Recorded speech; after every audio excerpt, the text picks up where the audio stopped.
in the emails every day. It's just noticed like the networking of all the events that we will attend to.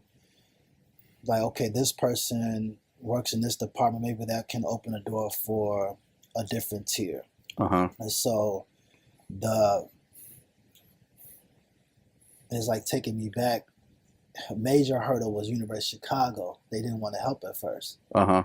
So they had a representative that worked with American Cancer Society and American Heart Association, and they had nothing on schedule for Black men's health at all. So my government name was Michael Collins. So I'm emailing, so they thinking I'm a white guy that's helping Black men out. Right. Exactly. So I remember getting to the university. The room was beautiful. I can't even describe how it looked.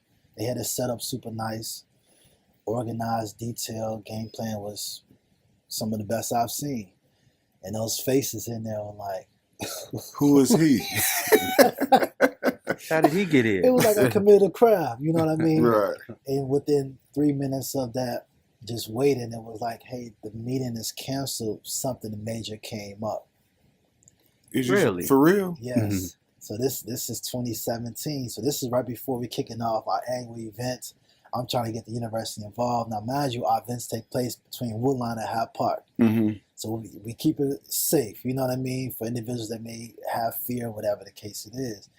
So seeing that, and then that was our screening was out the window. So I said, I'll continue to communicate. Zero Prostate Cancer, another humongous organization. And these organizations get millions of dollars, but they're owned by white counterparts, university structure. Right. And so we get an email maybe 2 weeks after saying that, hey, is it possible you can email us your data, your research, your turnout? And I said, no, I refuse to do that. It didn't make sense for me. It didn't make sense for us. And then it's like I'd be letting our people down by saying, hey, let us send your data over to this institution that don't really care about us. What do you think? Right, like, why did they ask that question? What do you think? Why they want the analytics and all that stuff? I think it was, they know because they have for all the Black men that have insurance, the numbers is still high. Right. So can we only imagine what's on the ground level where he is with his people from the blocks in the neighborhood? Exactly. So it was like, let's see how we can activate that. So with that email, I didn't respond, but I noticed within our second year, it was tons of emails going out saying, hey, you can't help these run for prostate cancer guys. Because we were actually like on the ground.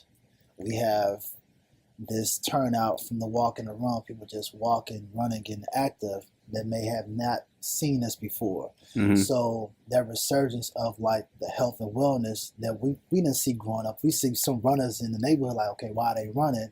We thought it was like punishment. Right. So now we're turning the page where American Cancer Society is now saying, hey, I think there's something there with this group. We have to figure it out. So in the midst of that, those emails go out. Same way we communicate with each other. We say it's a tournament over here. In 10 minutes, we all know what a tournament is.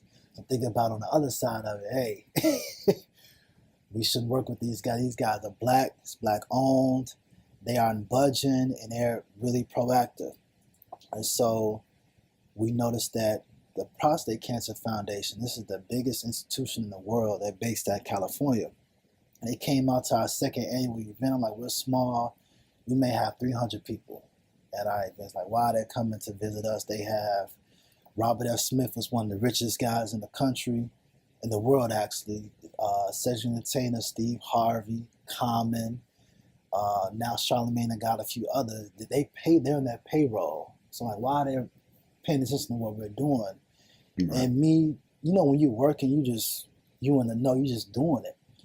I didn't realize that we were gathering a community of people on an everyday basis. You know what I mean? Like, okay, here's basketball. We're going to introduce it to the kids so they know what prostate, they know about breast cancer.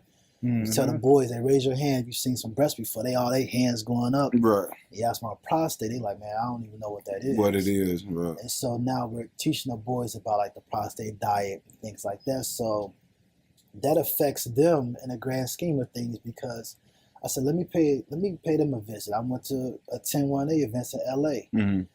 It's right near the airport. So I just walked, got off the plane, went to the conference. I'm like, it is all white men in here. It's like 98% white men there. And they're all like 60 and above. I'm like, this is why they're coming to see what we have going on because I don't want any guys at that stage of cancer and they're 67.